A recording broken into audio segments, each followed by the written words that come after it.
জীবনী। তার নানা হলো নবী আর বাবা হলো হযরতে আলী রাদিয়াল্লাহু তাআলা আনহু শুনতে পেলেন, আর মা হলো হযরতে ফাতেমা তো জাহরা রাদিয়াল্লাহু তাআলা আনহা। জগতে যত কত মা বোন আছে রে মা, কিন্তু আমার মা ফাতেমার কোনো জোড়া হয় না, মা ফাতেমার তুলনা হয় না। সুবহানাল্লাহ। এই মা ফাতেমার পেটে এই সন্তানের আসবে। বাবা 7 বছর বয়সে ফাতেমা তার মাকে হারিয়েছে, এতিম হয়ে গেছে। এবার 7 বছর বয়সে মাকে হারিয়ে বাবার সঙ্গে বাবা থাকে, আমার নবীর সঙ্গে আলীও থাকে, আমার মা ফাতেমাও থাকে। আমার নবীজির একটু দূর করে দেবো, হ্যাঁ, যেন খুব কাছে লাগে, একটু দূরে দেবে, হালকা করে লাগবে, বেশ, ওইভাবে। আল্লাহ আল্লাহ সুবহানাল্লাহ, আলহামদুলিল্লাহ, জাযাকাল্লাহ। বাবা আমার ভাইরা, তো মা হযরতে ফাতেমা তো জাহরা রাদিয়াল্লাহু তাআলা আনহা, ইনারা হচ্ছে আমার মায়েরা 4 বোন। আমার নবীর 4টা বেটি, বেটা হলো 2টা। বলবেন হেলালের নাম গালা কি? একটা হলো হযরত রোকিয়া জৈনব কুলসুম আর বিবি ফাতেমা রাদিয়াল্লাহু তাআলা আনহুন্না। এই 4টা হলো বাবা কন্যা সন্তান, কিন্তু 4টা কন্যা সন্তান হলো আমার আর বাবা ফাতেমা তো জাহরা হলো সব থেকে কনিষ্ঠা ছোট মেয়ে। আমার নবীর 2টা বেটা সন্তান ছিল, একটা নাম ছিল কাসেম, তাই নবীকে বলা হয় আবুল কাসেম, আর একটা বেটার নাম ছিল আব্দুল্লাহ, জাল্লা কাবি নাম হলো তৈয়ব তাহের। যাই হোক, তো এই হযরতে ফাতেমা আস্তে আস্তে আস্তে আস্তে আস্তে বড় হলো। সুবহানাল্লাহ। কোন ফাতেমা? এই কোন ফাতেমা যদি বলি তাহলে তো 8 ঘন্টা কেটে যাবে, যাব নদীকে। আস্তে আস্তে বড় হলো, বিবাহের লাহেক হলো বাবা। 18 বছর বয়স হয়ে গেছে, কেউ বলেছে 15.5 বছর। এবার সবালিগা হয়েছে। মেয়ে বড় হলে বাবার একটা চিন্তা হয়, কিন্তু আমার নবীর কোনো টেনশন নাই, নবীর কোনো চিন্তা নাই, বিয়ে দিতে হবে, আল্লাহর উপর ভরসা আছে রে বাবা। মা বোনেরা, গাছে ফল থাকলে লোকে ঢেল মারবে। ফাতেমা বড় হয়েছে, বিবাহ করার জন্য আমার আবু বকর বিবাহের পয়গাম দিয়েছে, কিন্তু আমার নবী সেটা নাকচ করে দিয়েছে। হযরত ওমর পয়গাম দিয়েছে ফাতেমাকে বিয়ে করার জন্য, কিন্তু আমার নবী তাতে রাজি হয় নাই। বলে আমার ফাতেমার বিয়েটা আমি তার সঙ্গে দেব যার সঙ্গে আমার আল্লাহ তাআলা বলে দেবে। দেখেন আল্লাহর উপর কত ভরসা। আমার ফাতেমার বিয়ে আমি তার সঙ্গে দেব যার সঙ্গে আমার আল্লাহ বলে দেবে। সুবহানাল্লাহ। কারো ফাতেমার নাম, এই নামটাও কে রেখেছে জানেন? বলেই দিয়ে আজকে বাবা, এই ফাতেমার নামটা নবী রাখে নাই, মা খাদিজা রাখে নাই। যখন ফাতেমা তার মা খাদিজার পেটে, তখন জিবরাইল ফেরেশতা এসে বলেছিল নবী গো, একটা খবর দেওয়ার জন্য এসেছি। বলল কি? বলে আপনার 3টা মেয়ে হয়ে গেছে, খাদিজাকে বলেন আপনার বিবিকে এবার যেটা পেটের সন্তান আছে এটাও কন্যা সন্তান হবে, আর এটার নাম রাখবেন হযরত ফাতেমা। সুবহানাল্লাহ। দেখুন এই ফাতেমা কবেকার, একটা কেতাব আছে, কেতাবটার নাম হলো খুতবাতে হাশিমি। মনে রাখবেন, খুতবাতে হাশিমি। হুজুর হাশমি বিয়া বইটা লিখেছেন উর্দু জবানে, বইটা আমার কাছে আছে। এই ফাতেমা কবেকার? হযরত জিবরাইল আলাইহিস সালাম একদিন আদম আলাইহিস সালামকে জান্নাত ভ্রমণে নিয়ে যাচ্ছে। আমি বাংলা করে বলছি, উর্দু লেখা আছে। তো যাচ্ছেন, একটা সুন্দরী মহিলা বসে আছে, মাথায় একটা নূরের তাজ আছে, গলায় একটা হার আছে, 2 কানে 2টো বালি ঝুলছে। তো জিবরাইলকে জিজ্ঞাসা করছেন বাবা আদম আলাইহিস সালাম, জিবরিল এটা কি দেখছি, এটা কে? বলে এটার সঙ্গে পরিচয় করার জন্যই তো আপনাকে এনেছি। কারণ হলো আপনি একদিন বলেছিলেন আমার বিবি হাওয়ার থেকে সুন্দরী আর জগতে কেউ নাই। হ্যাঁ, এই কথা তো বলেছিলাম। বলে আপনার বিবি হাওয়া থেকে সুন্দরী আছে কিনা একবার দেখেলেন? নিজের বিবিকে ভালো বলা ভালো বাবা। এবার হযরতে আদম আলাইহিস সালাম পরিচয় ছেলেরা কারা, তখন একটা একটা করে পরিচয় দিলে শোনেন। মাথায় যেটা নূরের তাজ দেখছেন এটাই হলো আখেরি জামানার নবী, আর গলায় যে হার দেখছেন এটা হলো হযরতে আলী, আর দুই কানে দুইটা বালি, একটা হলো ইমাম হাসান আর একটা হলো ইমাম হোসাইন। আর যিনি মাথায় করে বসে আছেন তিনি বিবি ফাতেমা। কবে কার তাহলে তারা দেখেন, সুবহানাল্লাহ। পরিচয় তো হলো এই ফাতেমা বড় হয়েছে, বিয়ের সময় হয়েছে, বিভিন্ন কাজ আসে কিন্তু নবী নাকচ করে দেয়। একটাই কথা, আমার আল্লাহ তাআলা যার সঙ্গে বলবে আমি তার সঙ্গে দেব। বাংলাদেশের এক মাতাল কি বলছে জানেন, যে নবী নাকি বলল যে আগামীকাল সকালে প্রথম যার সঙ্গে আমার দেখা হবে আমি তার সঙ্গে ফাতেমার বিয়ে দেব।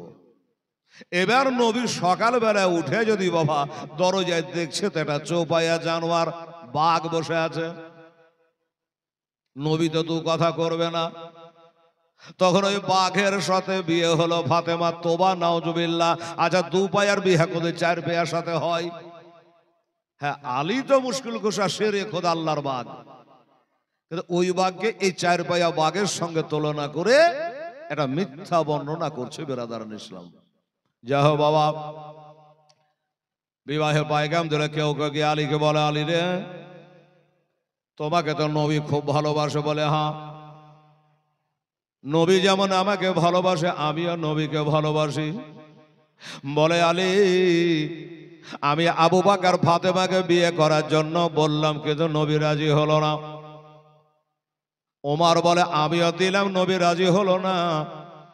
আমার মনে হয় তুমি যে সব থেকে নবীকে ভালোবাসো, তোমাকেও ভালোবাসে, তাই তুমি যদি একবার দাও ফাতেমাকে বিয়ের পায়গাম, হয়তো ফাতেমা রাজি হয়ে আলী নবী রাজি হয়ে যাবে। আলী বলে ভাই আমাকে হায়া লাগে, লজ্জা লাগে, আমি নবীর কাছে কেমন করে বলবো নবী গো আপনার মেয়ের সঙ্গে আমার বিয়ে দেবেন, এটাই আমার মুখ দিয়ে বার হবে না, এটা আমি বলতে পারবো না। উনি বলছেন না রে বাবা, আমার আল্লাহ তাআলা নিজেই এবার বলছে কিভাবে দেখেলে।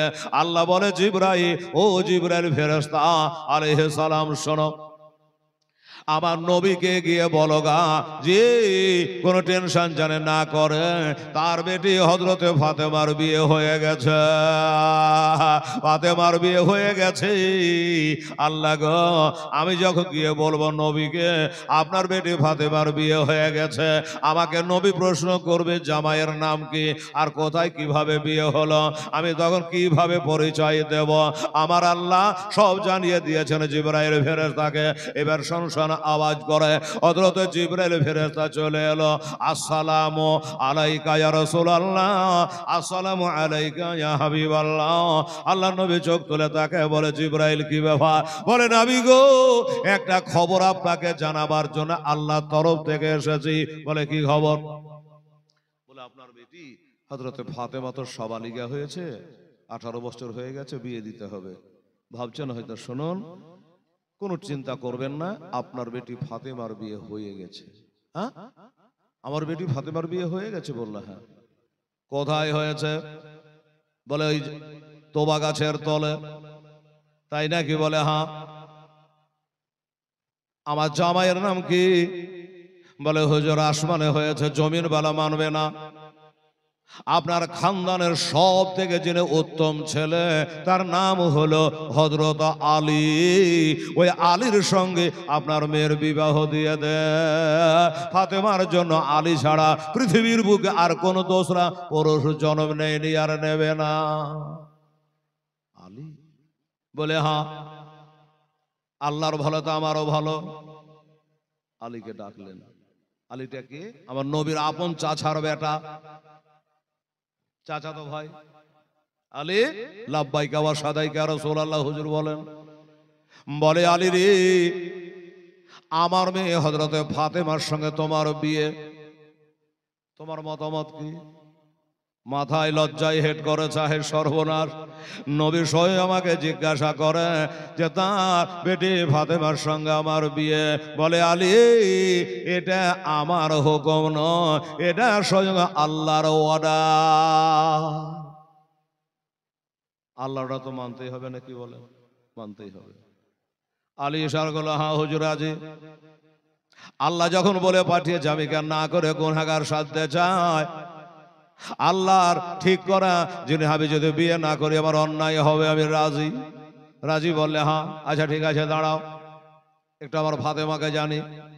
মেয়ে যদি সাবালিগা হয় তাকে জানতে হবে, তাকে বলতে হবে অমুক দেশে অমুকের বেটার সঙ্গে তোমার বিয়ে দিচ্ছে, তোমার মতামত কি, এটা জানাতে হবে। নবীজি গেলেন, ফাতেমা। কোন ফাতেমা? হায়রে আদরে। ফাতেমা যখন আসতো আমার নবী যদি বসে থাকতেন, বাবা ফাতেমা বেটির মহব্বতে নিজের জায়গা ছেড়ে মহব্বতে দাঁড়িয়ে যেত। আচ্ছা বলেন, বেটি বাপকে দেখে দাঁড়াবে? এটা উল্টা আশ্চর্য। বেটি যখন যেত নবী নিজে দাঁড়িয়ে যেতেন বাবা। আর ওই শিক্ষায় শিক্ষিতা হয়েছে ফাতেমা। এবার নবীও যখন যেতেন দেখতেন তখন তিনি তাজিমের জন্য বাপকে দেখে বাবা দাঁড়িয়ে যেতেন। এই বেটি ফাতেমা, ওরে আমার মা, একটা কথা বলতে চাই মা, শোনো। বলল কি? বলে মারে তুমি তো সবালিগা হয়েছ, বিহার লাগ হয়েছ, বড় হয়েছ মা। তোমার মা থাকলে তোমার মাকে দিয়ে বলাতাম, তোমার মা তো জগতে বেঁচে নাই, কবরে শুয়ে গেছে। কবরটা আমরা দেখে আসলাম। মক্কা শরীফে জান্নাতুল মুআল্লাতে মা খাদিজা শুয়ে আছে কবরে গো। ও বাবারা ভাইরা, আমার মা বোনেরা ভাইরা, এবার কি হলো? খাতুনে জান্নাত বলছে আব্বা কি কথা বলো? বললো তোমার বিয়ের ব্যাপারে দুটো কথা বলতে চাই। ফাতেমা মাটি ফাটে না যে ঢুকে যায়, লজ্জাতে মরে যাচ্ছে। হায় রে, আমার বাবা আমাকে সব বিয়ের প্রস্তাব দিচ্ছে, বিয়ের কথা বলছে, কি করা যায়? আর আমাদের বেটিরা হলে বলতো যে আব্বা গো সোমবারে রবিবারই সারেন না। কে বেটি চলে দেখে লজ্জায় মাথা নত করেছে, বলে মা লজ্জার কোনো কারণ নাই রে মা। বলো। তখন মা প্রথমে একটা খালি কথা জানতে চেয়েছিল, আব্বা গো আমার সঙ্গে যে ছেলেটার বিয়ে হবে সে কি? বলল তিনি হলো হযরত আলী রাদিয়াল্লাহু তাআলা আনহু। বলছেন আব্বা যা, এটা কি কথা বলেন গো আব্বা? যেটা আমার চাচা হলো আপনার চাচার বেটা আবু তালেবের বেটা, ফাতেমা বিনতে আসাদের বেটা। হুজুর আব্বা জান সে তো আমার চাচা হলো গো মা, আর ওই চাচার সঙ্গে আমার বিয়ের কথা কেন বলছেন আব্বা? বলল বেটি রে, এটা আমার কথা নয় মা, এটা আমার হুকুম নয় রে মা, এটা তোকে চাপ দিচ্ছি না, জোর করছি না মা, এটা হলো আমার আল্লাহর অর্ডার। আমার আল্লাহ তোমাকে সৃষ্টি করেছে ফাতেমার জন্য, আর ফাতেমা আলীকে সৃষ্টি করেছে তোমার জন্য। ওই আলী ছাড়া আমার খানদানে আর এত ভালো ছেলে না। আল্লাহর অর্ডার। তাহলে চাচা ভাতিজা আমার হিসাব করার কি দরকার? আল্লাহ যখন অর্ডার করেছে আমার না বলবার আর কোনো উপায় তো নাই। এবার ফাতেমা তো রাজি হলো। একটা কথা আর বলেছিল বাবা, কি? আব্বা হুজুর আল্লাহ যখন বলেছ তো আমি আলীকে স্বামী বলে, একদিন চাচা বলে ডাকছে না, স্বামী বলে মেনে নেব, কিন্তু আমি আল্লাহর সাথে দুইটা কথা কহিতে চাই। হ্যাঁ, আমার সাথে কথা কয়ে হচ্ছে না, আল্লাহর সঙ্গে কথা কইবা। আমি কি তোমাকে মিথ্যা কথা বলছি, চালাকি করছি? না আব্বা গো, ওই কথা না, ওই কথা নয়। আমার আল্লাহ পাক যে আমার স্বামী পছন্দ করেছে ভালো কথা, আমার ভাগ্য ছাড়া ভাগ্য নাই যে আমার স্বামী আল্লাহ চয়েস করে দিয়েছে। কিন্তু আমি আল্লাহ তাআলাকে একটা কথা খালি বলবো গো। আমার আব্বা হুজুর বলল কি কথা? বলল আল্লাহ রব্বুল আলামিন আপনি যখন আমার স্বামী ঠিক করে দিয়েছেন আমি রাজি হয়ে গেলাম, কিন্তু মোহরের ব্যাপারে আমি রাজি নাই। আমার মোহরের দায় আমার আব্বার কিছু গুনাহগার উম্মতকে বিনা হিসাবে কাল হাসরে জান্নাত দিতে হবে। উম্মতের কান্ডারি নবী দেখেন, কারণ হলো আল্লাহ এটাই, আমার বাবাকে সব সময় খালি উম্মাতি উম্মাতি করে কাঁদে, ইয়া হাবলে উম্মাতি বলে কাঁদে, আমার আব্বা জানের কান্না সইতে পারি না গো আল্লাহ। তাই আমার ওই মোহরের দায় বিনা হিসাবে কিছু গুনাহগারকে জান্নাতে দিতে হবে। যদি আপনি রাজি তাহলে আমিও রাজি। আচ্ছা, ফাতেমার কি দরকার ছিল বাবা এই কথাটা বলা? ও মা বোনেরা গো, আমার ফাতেমা আমাদেরকে করে কত চিন্তা ভাবনা করে দেখে। আমার আল্লাহ বলে, ফাতেমা আমার চয়েস করা তুমি স্বামী যখন এক বাক্যে মানে নিয়েছ, তো যাও আমি তোমারটাও মেনে গেলাম, তোমার মোহরের দায় কিছু গুনাহগারকে জান্নাতে দেব, কোনো হিসাব লাগবে না। বলে আল্লাহ গো, মারা যখন গেলে ওই কথাটা একটা কাগজে বা রেশমি রুমালে লেখে ওই লিখিত করে একটু ফারেস্তার মাধ্যম দিয়ে পাঠিয়ে দেয়, ওইটা আমি সিন্ধুকে ভরে রাখবো। আমি ফাতেমা যেদিন মওতের পেয়ালা চেখে নেব, আমি যখন ইন্তেকাল করে যাব, ওই কাগজখানা বুকে করে নিয়ে কবরে শুয়ে থাকব, আর হাসরের দিন ওই কাগজখানা হাত করে উঠব, একবার ডেকে এ নাও গো তোমার দ্বার। একটু জোরে বলেন তো সুবহানাল্লাহ। নবী একবার ডেকে এ নাও গো তোমার দ্বারে, তোমার দ্বারে যেতে আমার মনে চায় বারে বারে, একবার ডেকে নাও গো তোমার দেশে। তুমি কত দয়ার নবী, কান্দিতেছেন ও মাতে ভাবে না বেগ, তুমি কত দয়ার নবী, কাঁদিতেছেন ও মাতে ভাবে না বেগ। আরে উম্মতিদের তোরার জন্য কাঁদবেন মহাসারে,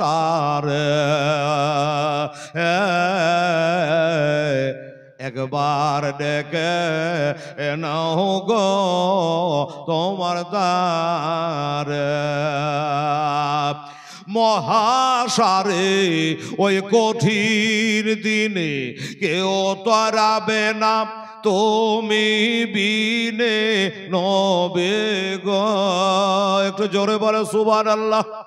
আহা, মহাসারের কঠিন দিনে কেউ তরাবে না তুমি বিনে নবে গো।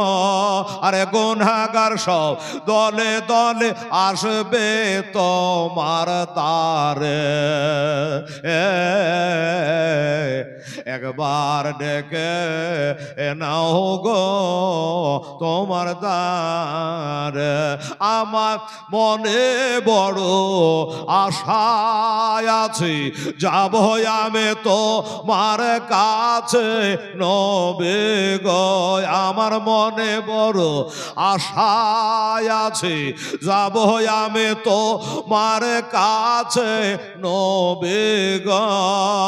আরে দুঃখ ব্যথা ভুলে গিয়ে থাকবো জীবন ভরে, একবার ডেকে নাও গো তোমার দ্বারে। আল্লাহুম্মা সাল্লি আলা সাইয়্যিদিনা মাওলানা মুহাম্মদ ওয়া আলা আলিহি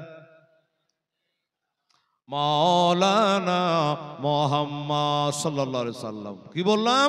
আল্লাহ বলল ঠিক আছে ফাতেমা, তোমার এটাই যখন দাবি, লিখিত আকারে পাঠিয়ে দিয়েছে। ফাতেমার সিন্ধুকে ভরে রেখেছে। বাবা বলে আব্বা হুজুর আমি রাজি হয়ে গেছি, আমার সাথে আল্লাহ রাজি হয়ে গেছে।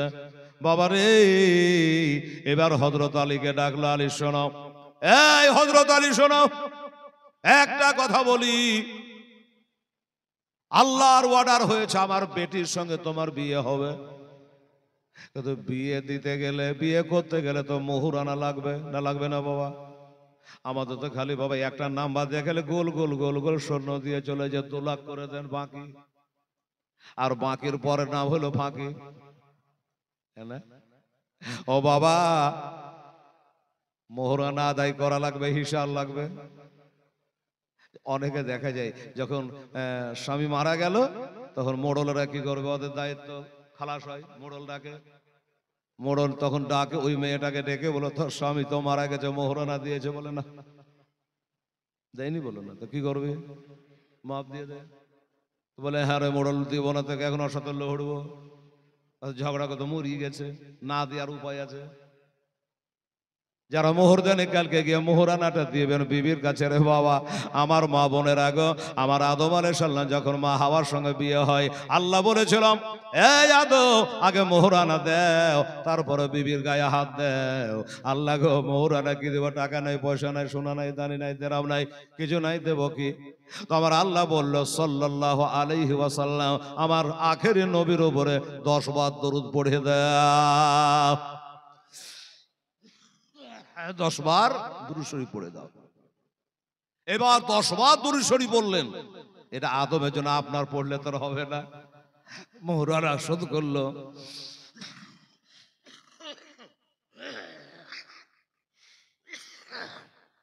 এবার মোহরানা শোধ হয়ে গেল, বিবি জায়েজ হয়ে গেল। তাই বলছো মোহরের টাকা, হযরত আলী তোমার কাছে মোহরের টাকা আছে? বলে হুজুর বিয়ে তো করবে কিন্তু মোহরের টাকা নেই, আর বাকিতে বিয়ে কি করে করব? হুজুর একটা কথা, আমার একটা ঘোড়া আছে বাজারে বিক্রি করে দিচ্ছে, আগে মোহরের টাকা জোগাড় করে তারপর বিয়ের দিন করব। সুবহানাল্লাহ। নবী বলে আলী রে, ওই ঘোড়াটা বিক্রি যদি করে দেয়, যুদ্ধের ময়দানে যুদ্ধ করবা কিসে চড়ে? দরকার নেই। তাহলে কি করবো হুজুর? আমার কাছে একটা ঢাল আছে, ওই ঢালটা বাজারে বিক্রি করে দিই। আচ্ছা যাও, ঢালটা বিক্রয় করে মোহরের টাকা জোগাড় করছে। বাবা চিন্তা করেন, আমাদের এত বড় চিন্তা থাকে না, বিহা না বিহা। বাজারে গেছে, ঢালটা দেখাচ্ছে, লোকে একবার করে তাকায়, একবার করে দেখে, ফিরে চলে যায়। কেন জানেন? যে হযরত আলীর ঢাল কেনা যেসব মানুষের কাম লয়, বহুত দাম। লোক চলে যায়, কেউ কিনে না, দামও বলে না। টাকা নেই তো দাম শুধিয়ে লাভ আছে? আল্লাহ একটা খরিদার পাঠিয়ে দিয়েছে। ওই খরিদারটা কে জানেন? ওই খরিদার হলো নবীর আর একটা জামাই, নাম তার ওসমানে গানি জুন্নরিন রাদিয়াল্লাহু তাআলা আনহু। প্রচুর বড় মালদার, ইমানদার, দিনদার, জান্নাতি। ওসমান গানি কবরটা জিয়ারত করলাম জান্নাতুল বাকিতে, মদিনার মসজিদ নববীর সামনে। এই ওসমানে গানি এসেছে, বিরাট বড় লোক, মালদার। উনি বলছেন আলী ব্যাপার, তোমাকে হাটে বাজারে তো দেখি না ভাই, কি খবর? বলে ভাইরে দুঃখের খবর হলো এটা, আল্লাহর অর্ডার হয়ে গেছে, ফাতেমার সঙ্গে আমার বিয়ে হবে। আলহামদুলিল্লাহ, ভালো। কিন্তু তুমি হাটে কেন সেই কথা বলো? বলে ভাই বিয়ে যে করবো, মোহরের টাকা পয়সা নাই রে ভাই, এই ঢালটা বিক্রি করব, আর করার পরে আমি ফাতেমার মোহরের টাকা শোধ দেব, তারপরে বিয়ের আসনে আমি বসবো। কিন্তু কেউ ঢাল কিনে না ভাই। ওসমান গনি দেখছেন যে আমার তো ঢালের দরকার নাই, বাড়িতে আছে, আমার ঢালের দরকার নেই, কিন্তু আর টাকার দরকার আছে। এমনি টাকা দিলেও নেবে না। আলী, ওসমান গনি বলে ভাই আলী রে, আচ্ছা বলো তোমার ঢালটার ক টাকা দাম নিবে, বলো, তুমি যা বলবা তাতে নেব। বাবা উনি বলে যে আমার 460 টাকা দাম লাগবে ঢালটার। আচ্ছা আলী এলাও, টাকা লাও, টাকা লাও, ঢাল দাও। আলহামদুলিল্লাহ, কাজ হয়ে গেল। টাকা এক হাতে নিল, আর এক হাতে ঢাল দিয়ে দিল। এবার দুজনা দু রাস্তায় বাবা চলে যেতে লাগলো। একটু যাওয়ার পরে আমার ওসমান গানি ডাক দিয়ে বলে ভাই আলী একটু শোনো। আলী বলছে বেঁচে বুঝি কাজ হলো না, ডাকে কেন, কি হলো ভাই? বলছো ভাই একটা কথা বলো তো, এর ঢালটা এখন কার? আলী বলছে কি উল্টে পাল্টা প্রশ্ন করিস রে ভাই, তুমি তো আমার কাছে টাকা দিয়ে কিনে নিয়েছো, তোমার? বলে ঠিক বলেছো, আমার। এখন এই ঢালটা আমি যা খুশি করতে পারি, বলে হ্যাঁ তোমার ঢাল তুমি যা খুশি করতে পারো, রাখতে পারো, ভেঙে দিতে পারো, কাউকে দিয়ে দিতে পারো, যা খুশি তাই করতে পারো, তোমার ইখতিয়ার। ওসমান গনি বলে ঢালটা আমার, আমি যা খুশি করতে পারি। বলে হ্যাঁ, এরা যখন যা খুশি করতে পারে এ ঢালটা তোমাকে আবার আমি ব্যাগ দিয়ে দিলাম। টাকা দেওয়ার কায়দা দেখেন, এমনি দিলে নেবে না। এ কি আশ্চর্য ঘটনা! ঢালও হলো টাকাও হলো। একটা কথা আপনারাকে ভেঙে বলি বাবা, হযরত আলীর হাতের ঢালটার এত দাম কেন জানেন? ওই ঢালটা কি দিয়ে তৈরি ছিল জানেন? লোহা দিয়ে নয়, সোনা চাঁদি হীরা মণি মুক্তা দিয়ে নয়। ওই ঢালটা ছিল বাবা একটা চামড়া দিয়ে। কোন চামড়া? একটা হরিণের চামড়া দিয়ে বাবা ওই ঢালটা তৈরি করা ছিল। হরিণের চামড়া খুব শক্ত। আগে আপনারা দেখেছেন ওই যে দিয়াশলাই বিক্রি হতো না, হরিণ মার্কা দিয়াশলাই। তো ছোটবেলায় দেখতে হরিণ মার্কা, হরিণের ছাপ কেন? বাঘ থাকতে পারতো, উঁট থাকতে পারতো, ঘোড়া থাকতে পারতো। তো হারিকেলের কাঁচ যদি কিনতে যান, এখন তো আরো সব হারিকেল উঠে গেছে, তো হারিকেলের কাঁচ পাওয়া যায়। তো হরিণ বলে হরিণ মার্কা কাঁচটা নিবি। কারণ কি? হরিণ মার্কা কাঁচটা খুব শক্ত। হরিণের ছবি দিয়ে প্রমাণ করছে যে কাঁচটা খুব শক্ত, ভাঙবে কম, এই জন্য বাজারে খুব চলে।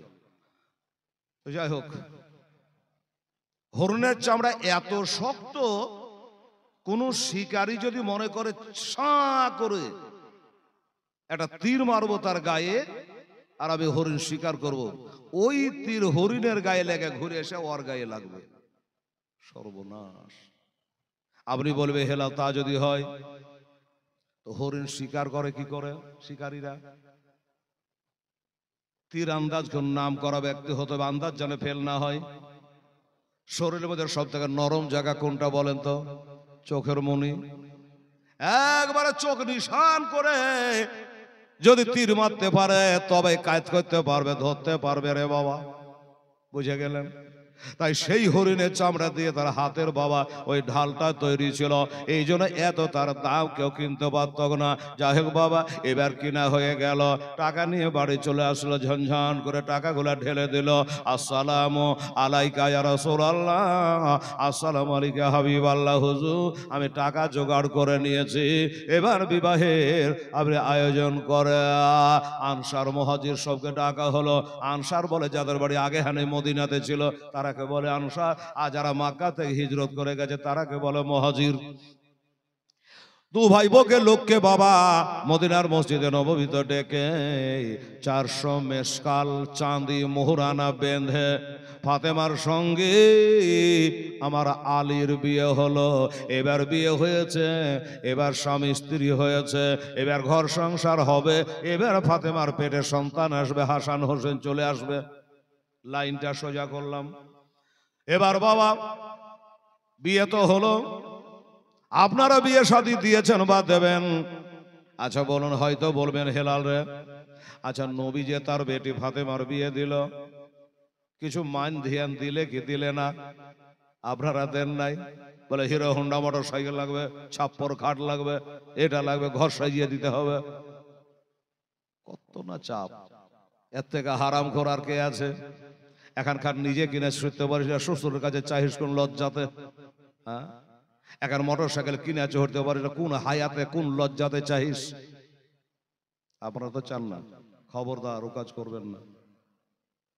এই মুসলমানেরা, এর থেকে বড় গুনাহ আর নাই। তুমি তোমার শ্বশুরের কাছ থেকে মোটর সাইকেল নিলা, এবার তুমি যখন ঘর করবে তোমার বিবির পেটে যখন বিটি দিবে তুমিও রেডি থাকো, ধার একদিন শোধ হয়ে যাবে।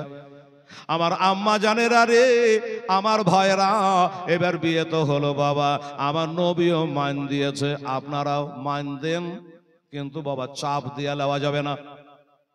আমার নবী 8টা থেকে 10টা মান দিয়েছে ফাতেমাকে, 8টা থেকে 10টা মান দিয়েছে। কি দিয়েছে? যেটা দিলে আমার বিটি রেলিবে না বাবা, নামাজ পড়ার জন্য একটা যায় নামাজ, নবী বলে কথা। বেটি রে, স্বামীর ঘর করতে যাবি মা, কিন্তু নামাজ জানে ছোটে না রে মা। আমার নবী বলেছে আসসালাতু মিরাজুল মুমিনিন, নামাজ হলো মুমিনের জন্য মেরাজ।